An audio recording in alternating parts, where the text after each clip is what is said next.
Good morning and welcome back to the Broadcast Retirement Network. I'm Jeff Snyder. This is BRN Sunday for Sunday, December 10th, 2023. We've got another great show for you this week. Kevin Walsh of the Legal Eagles and Groom Law Group will be joining us, and Oliver Rennick of the Schwab Network will be here to help break down markets. So sit back, relax, enjoy this episode of BRN Sunday. Well, the same old story. Oh, turn some pages.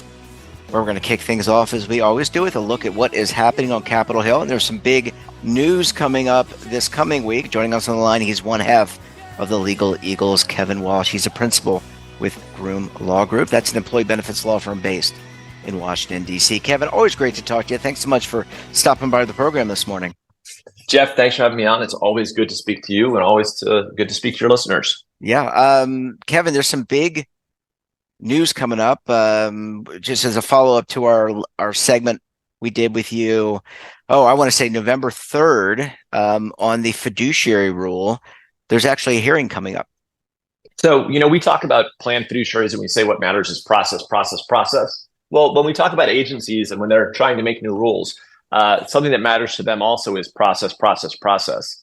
And, as we talked about in November, the Department of Labor has released a new proposal which redefines who is a fiduciary for purposes of ERISA. It pretty dramatically expands the scope. And in connection with that, they're also making changes to the rules that fiduciaries have to comply with if they want to get paid. And so you're saying, well, what's the process hook here? The process hook is that, when they release their proposal, they're giving folks 60 days to comment. And whenever they release, these changes to what folks have to do to comply, they typically have to hold a hearing. And so next Tuesday and Wednesday of this week, the Labor Department is, having a virtual hearing, totally worth signing up. You can go to the EBSA website and, register. You can attend. It's Tuesday, Wednesday, 45 panelists. And I think the idea here is that this is really going to be the first opportunity for consumer groups, for service providers, for lawyers at boutique law firms that work in the employee benefit space, and members of the general public to respond to the Labor Department's proposal and say, here's what works, here's what doesn't work.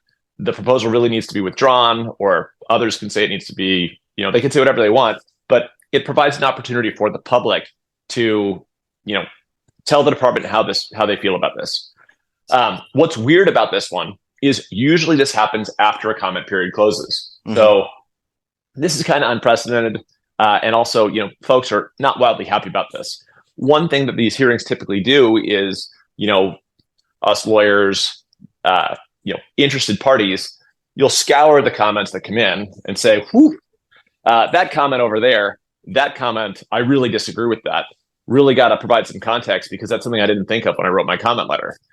So typically at these hearings, it provides commenters with an opportunity to essentially respond, not just to the proposal, but respond to other commenters' comments.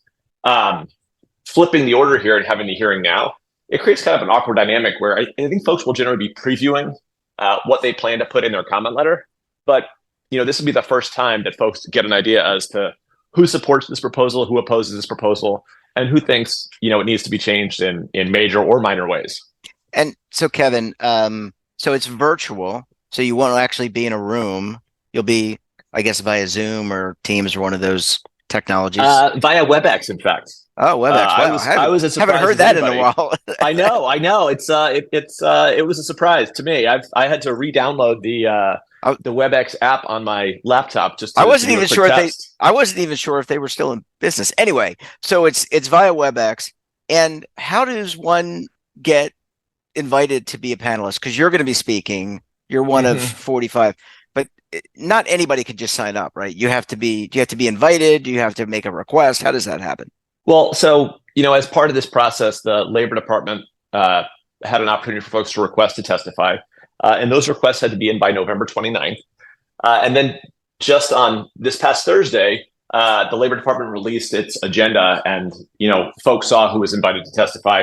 I could pretend that it's a big honor to have been asked to testify. On the other hand, I can also tell you they got 45 requests to testify, and they have 44 folks testifying. And the difference is one person requested to testify twice. Oh, really? So they can So they're going to testify in the beginning and then at the end?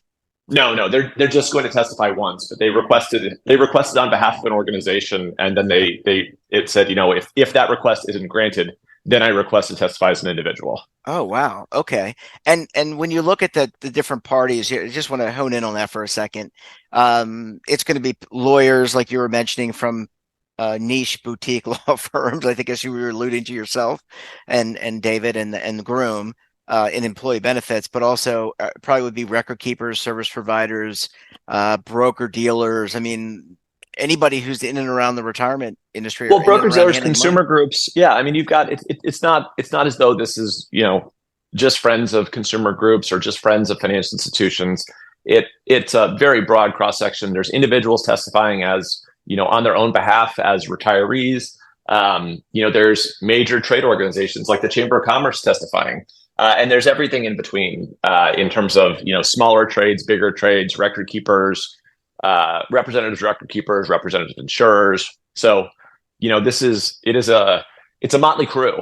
And, one of the weird things with this is because folks' comments weren't in or aren't in before the hearing, typically the Labor Department creates panels where, we know that these 4 panelists agree. We're going to ask these 4 panelists questions about, the things that they've said in their comment letters they agree on. This time, since the comment letters aren't in, it looks like it's kind of a random pairing of who's on these panels, which could create a more exciting dynamic as, this will be a hearing where you could have, folks with, views that are at one extreme paired up with folks who have views at another extreme. And there is more potential than usual for some fireworks to ensue. So you're telling me they took the reality to making it a reality TV version of the hearings? I'm not going to say that. Okay, but Kevin, in all seriousness, so after the hearings, the final comments are supposed to be due in January. Is that correct? January 2nd. Yeah, that's the deadline right now for submitting comments. Folks asked for an extension because from November, whatever the data came out, November 3rd to January 2nd, while it's 60 days, it's only 37 business days, and that's not counting the 2 days of the hearing. So the holidays really add up there, and folks like me are doing a lot of work over the holidays as a result. So folks asked for additional time to respond. The Labor Department said, no, we're not giving you extra time. I know folks probably will ask again for more time. Just some of the groups I'm working with right now are still scrambling to get their members all on the same page. And if you're a trade association, you really need to have your members bought in before you file a letter with the government. That being said, it'd be nice to get more time, but the Labor Department is signaling that they're not going to grant it. Yeah, it sounds like this one is a very high priority. Well, Kevin, good luck with your testimony. Have fun and share your insight. And we look forward to having you and David back on the program again very soon. Enjoy the rest of your weekend. Thank you, Jeff, and thank you, listeners. Take care. Bye, Kev. Bye.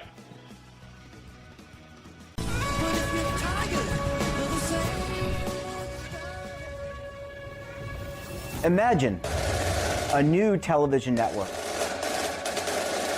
that will make you richer, healthier, and in control of your financial future.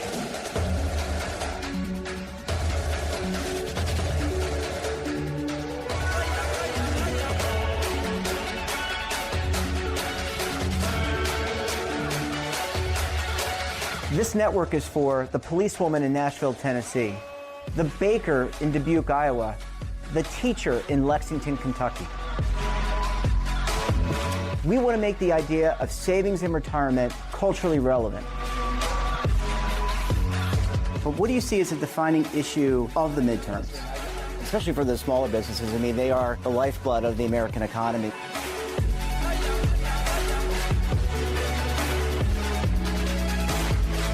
Featuring exclusive interviews, current affairs, and docuseries. 33 years old, you retired early. The philosophy is money only matters if it helps you live a life that you love. But you got to start thinking about retirement as soon as you get in. The Broadcast Retirement Network will drive very high engagement with premium partnerships. So this isn't retirement and savings for your parents or grandparents. This is for all Americans. And we're going to change the way you think about money.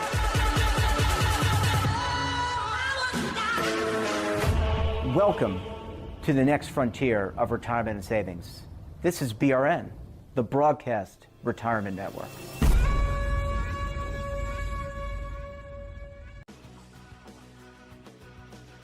Welcome back. Now time to take a spin around markets. It's been a very interesting week. We're going to talk about job numbers. Joining us on the line, Oliver Rennick is the lead anchor for the Schwab Network. Oliver, always great to talk to you. Thanks so much for joining us on the program this morning. Thank you very much. Appreciate it as always, Jeff. Oliver, I alluded to the fact that we got some job numbers, and of course we record this. We don't bother Oliver of the weekend. We record it on Fridays. We got some job numbers this morning. I want to get your reaction to that. I think it was 199,000 new jobs, if I'm not mistaken. Mm-hmm. That was a nice, solid little print compared to expectations. Not the robust, hot figures that we've gotten over the last couple of years and at the peak of the economy, but it's still hanging in quite well. Yeah, I mean, so, what does this mean? So when you look at the job numbers and they exceeded expectations, and I don't even know how they come up with these expectations, right? I mean, I don't know how they come up. The economists come up with an expectation of what the numbers are going to be. A bunch of people make guesses. They throw darts against a wall, which is what I would probably do, and try to figure it out. No, I'm just kidding. They're very sophisticated people. But Oliver, they exceeded expectations. Now, going into this last meeting for the Fed, how did they react to that? Do they keep things status quo? Is that what the market expects? What are you hearing? Well, the data are kind of mixed in their messaging, but overall, very resilient still. Over the last month, we've had pretty significant cooling in the main inflation prints, which is why the market has started to price in interest rate cuts beginning in March. The expectations that even though inflation is still above the Fed's target by a full percentage point, that they will start easing because their rate is still very high and perhaps no longer appropriate for the inflation numbers we're currently printing. So that's the argument being made essentially by bulls and bonds and stocks that have been buying both hand over fist for about a month. So that did kind of stop for bonds today. And the dollar, which had been falling, bounced pretty strong on Friday. So the bounce in yields and the bounce in the dollar do seem appropriate, because even if we are going to have to pivot to easier policy, it makes sense that we should be one of the last countries to do it, which would support the dollar in the near term. So that part makes some sense. As far as yields go, there's probably a lot of good reason to expect the bond rally of the last month and a half to slow here and perhaps give way to sort of the revived bear market in bonds. Just because, one, the technicals really support bond bears still. You can literally draw a straight diagonal line for the last 3 years and pretty much get perfect alignment with the Treasury market in an uptrend for yields. With everything we've seen over the last month and a half, we've kind of just drifted towards the bottom end of that upward channel for yields. So technically, I think it's easier to argue for bonds to keep selling off. Now the question for stock investors is whether or not this surprisingly resilient economy is going to be good for stocks. It really depends on how dependent you think the market is on interest rate cuts. There's certainly a lot of evidence to support the notion that stocks are indeed trading higher on expectation of those cuts. A lot of this is really going to come down to next week to see how Powell interprets particularly the big rise in the equity market and the big loosening of financial conditions over the last month and a half.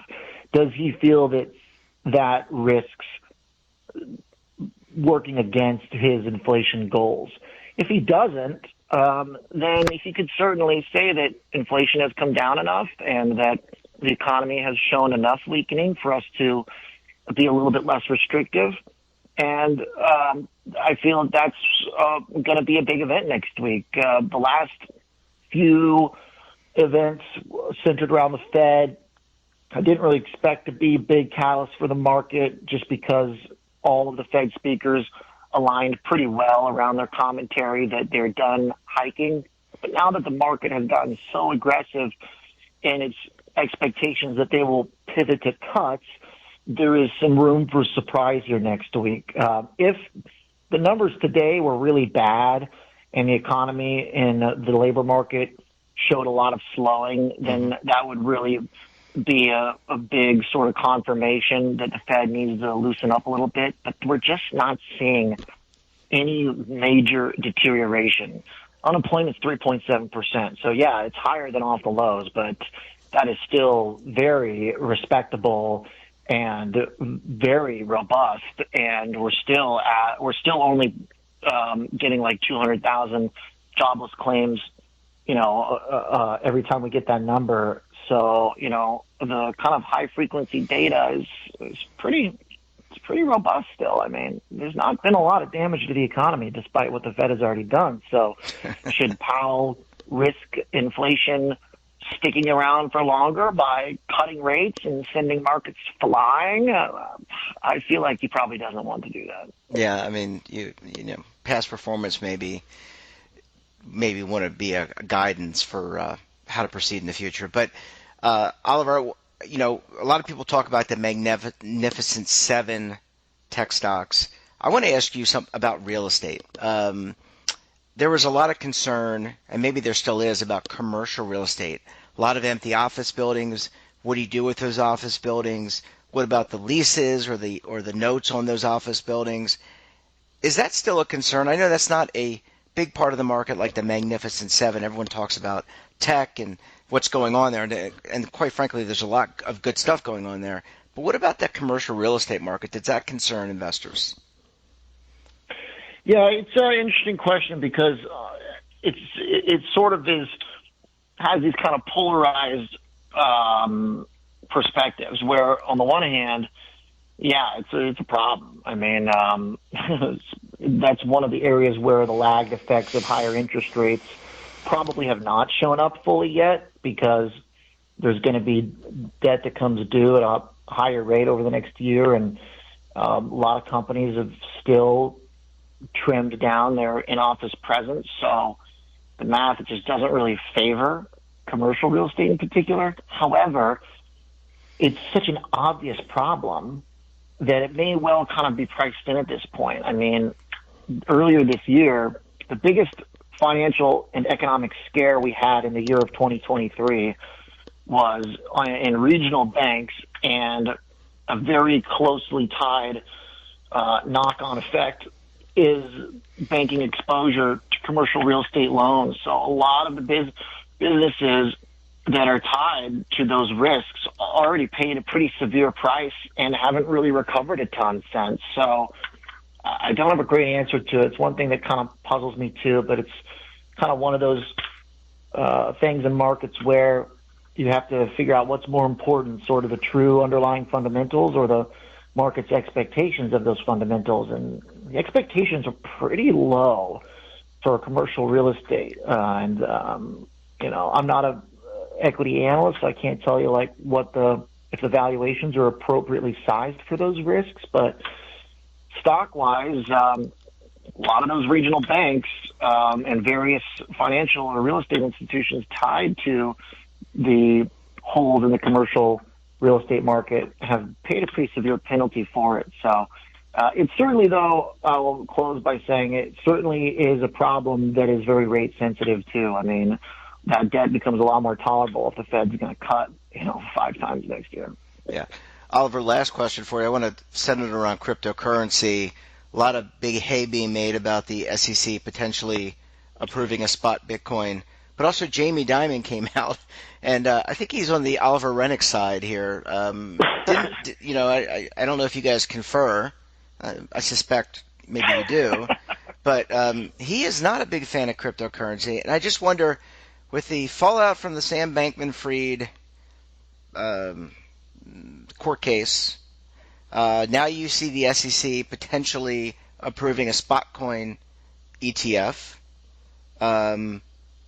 a spot ETF. I'm sorry, a Bitcoin ETF. You know what I meant, and I hope the audience did as well. I mean, how do you take this? I mean, Jamie Dimon is not a fan, but his firm.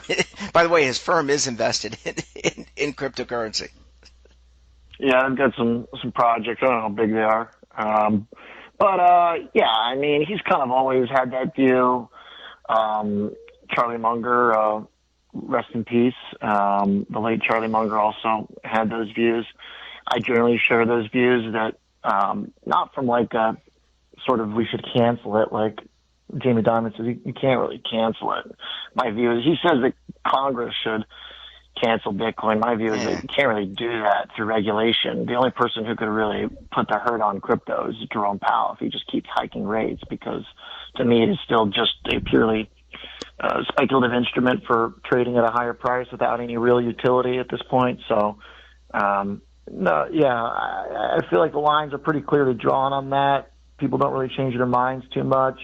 I think that Bitcoin has an opportunity because we've seen this kind of weird stalemate in stocks and bonds, and Bitcoin's trying to take this ETF story and kind of lever it up. And for me, the only thing that really has potential to kind of change my mind on it is if Bitcoin and crypto start rallying when stocks are down, or if crypto can rally in a rising rate environment. That to me would suggest that my understanding of it is not correct, but none of those things have happened yet. A lot of people are making a big deal about how much crypto is up on the year. Percentage-wise, of course, way more than stocks, but the NASDAQ is less than 4% away from its all-time high, and the crypto total market cap is 50% off its high. So clearly the market has determined over the last 2 years that crypto does belong in the camp of the unprofitable, possibly useless, zombie-style companies. I mean, it trades much more linked to businesses that don't have profits, have promises but no cash flow. Those are all the types of trades that started doing really well when the market started pricing in cuts, and that too is when Bitcoin started really surging. So the irony is that Bitcoin was actually underperforming. I mean, it still is underperforming off the all-time highs for stocks and Bitcoin, which were pretty close to each other. And earlier this year too. So really the last month and a half, it's kind of been a catch-up story for Bitcoin to catch up to stocks, and really still hasn't, with stocks so close to records. Even gold made a record. So I don't find any of the crypto moves particularly interesting at this point. Yeah, it feels like they're actually, and I'll just rhetorically I'll say this, it seems as though the recent run is predicated on the approval of a spot ETF, and it feels very similar. Yeah, I would say that was like September to like October. The last month and a half is basically Bitcoin is aligned with the Russell 2000 rallying, taking leadership away from high quality tech companies, unprofitable cloud stocks catching up to profitable hardware companies. The big leg up over the last month, not so much ETF. Of course, I think the bottom for Bitcoin was kind of put in with help from the ETF stories. So that would be the one distinction I would make there. Okay. Well, Oliver, we're going to leave it there. Really interesting analysis as always. Catch them on the Schwab Network Monday through Friday. Have a good rest of your weekend, Oliver, and we'll talk to you again soon. You too, Jeff. Thanks. Bye-bye. And that wraps up this episode of BRN Sunday. Have a topic of interest, someone you think we should talk to? Drop us a line, and don't forget, for all the latest curated news and lifestyle, wellness, finance, tech, so much more in all in one place, check out today's edition of our daily newsletter, The Morning Pulse. Want to search our archives, check out our latest content? Then visit our website. We're back again tomorrow with another edition of BRN AM. Until then, I'm Jeff Snyder. Stay safe, keep on saving, and don't forget, roll with the changes.